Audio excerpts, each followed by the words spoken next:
des États membres de l'Agence panafricaine de la Grande Muraille Verte, Mesdames et Messieurs les ministres, Mesdames et Messieurs les ambassadeurs et chefs de mission diplomatique, Monsieur le secrétaire exécutif de l'Agence panafricaine de la Grande Muraille Verte, Mesdames et Messieurs les représentants d'institutions internationales, Monsieur le Président de l'Union des associations d'élus locaux, Mesdames et Messieurs les partenaires techniques et financiers,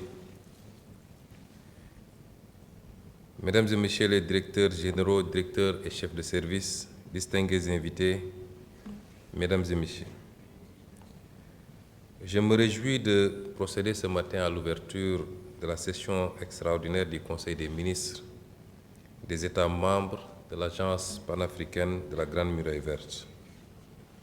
Je voudrais à cette occasion, au nom de son Excellence, M. Bassirou Diomaye Diakhar Faye, Président de la République du Sénégal et de l'ensemble du peuple sénégalais, vous souhaiter la bienvenue en terre sénégalaise et vous exprimer mes remerciements pour vos participations, mais aussi et surtout pour le choix du Sénégal comme pays hôte de cette session ministérielle de la Grande Muraille Verte.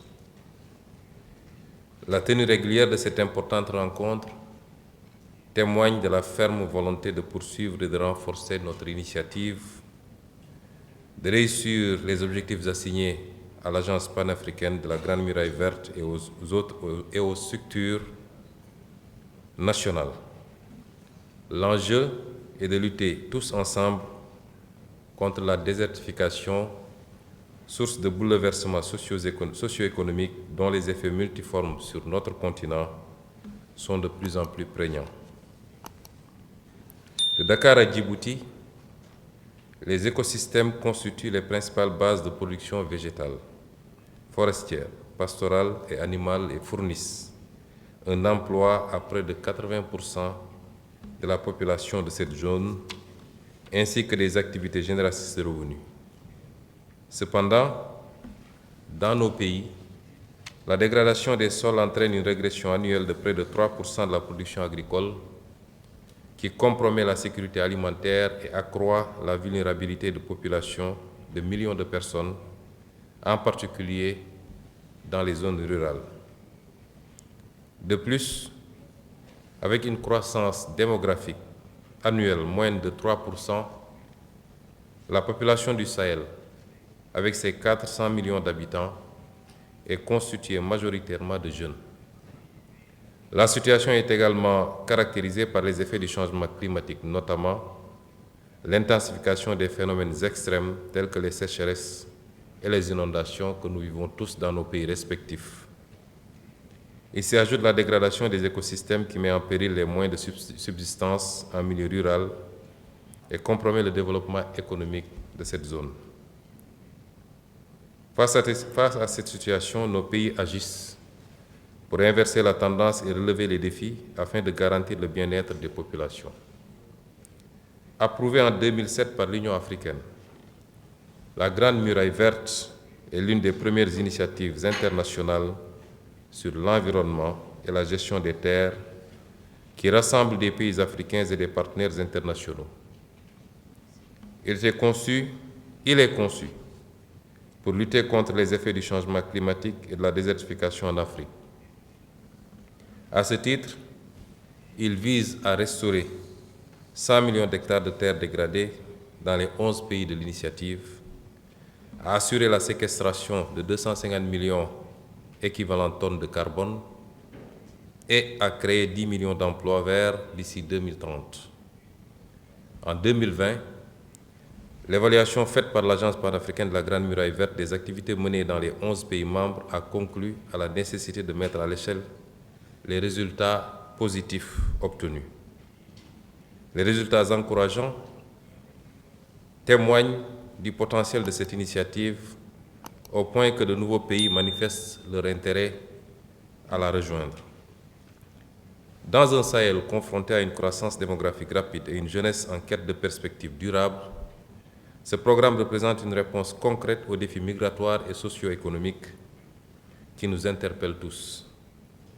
Pour atteindre ces ambitions, il est impératif que nous puissions redéfinir les missions de l'Agence panafricaine de la Grande Muraille Verte.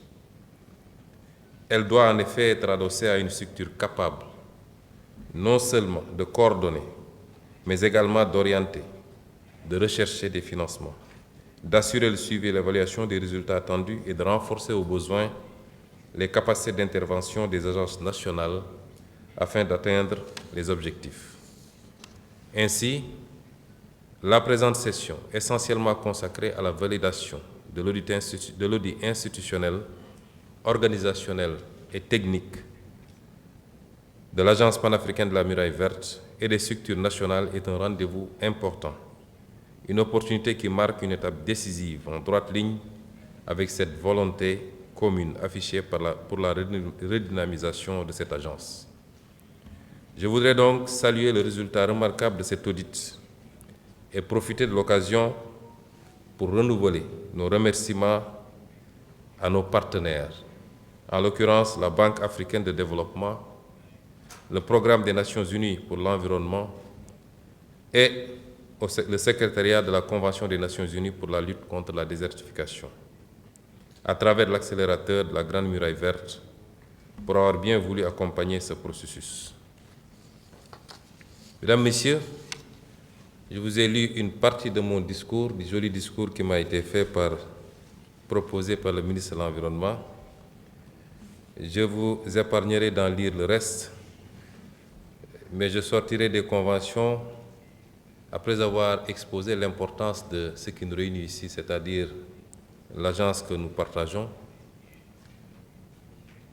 qui relève d'une question de survie, parce qu'il est établi que notre continent est celui qui pollue le moins, mais qui supporte le plus les effets du changement climatique, aussi bien au niveau de nos côtes qu'à l'intérieur des terres, l'avancée de la mer, la désertification et les inondations. Cette agence constitue une réponse, une parmi les réponses, mais une des plus importantes des réponses qu'on peut apporter à ces problématiques qui nous interpellent. Elle a été créée depuis 2007. Le discours est assez élogieux sur les résultats et je le partage partiellement, mais nous devons nous livrer à notre propre introspection et essayer de faire autrement, de gérer dans la rigueur et de gérer surtout au mieux ce qui nous interpelle et qui nous réunit tous. Et vous devriez être tous des interprètes auprès de vos chefs d'État et auprès de vos chefs de gouvernement sur les mots qui aujourd'hui gangrènent le bon fonctionnement de l'agence, parmi lesquels l'insuffisance en ressources humaines. Mais évidemment, cette insuffisance en ressources humaines découle d'un mécanisme de financement défaillant. Le mécanisme de financement est défaillant et le premier facteur, c'est lié au fait que les États ne sont pas à jour sur leurs cotisations. D'après mes informations, seule la République islamique de Mauritanie est aujourd'hui à jour sur ses cotisations. Et nous les en félicitons. Mon pays, le Sénégal, est en retard d'une cotisation, je crois, et je peux m'engager ici au nom du gouvernement que cette arriéré sera honoré dans les plus brefs délais.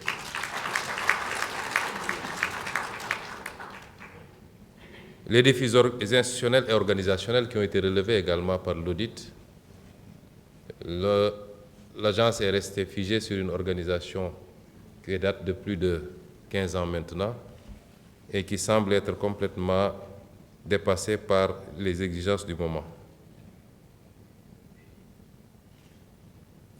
La non-constance des réunions statutaires. La conférence des présidents ne s'est plus réunie depuis 2021, entraînant la situation que nous vivons, c'est-à-dire le Nigeria continue à en assurer la présidence alors qu'elle aurait dû rendre le témoin au Mali depuis 2023.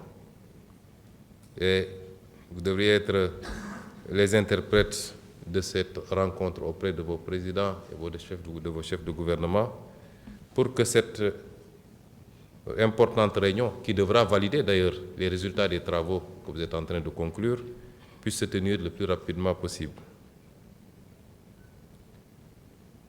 Le non-respect également du renouvellement des instances et notamment le secrétariat exécutif dans les délais est un des problèmes qui peut impacter sur la faible mobilisation également des financements. Mesdames et messieurs, nous sommes dans un domaine où les financements existent, indépendamment de nos faibles capacités endogènes à mobiliser certaines ressources.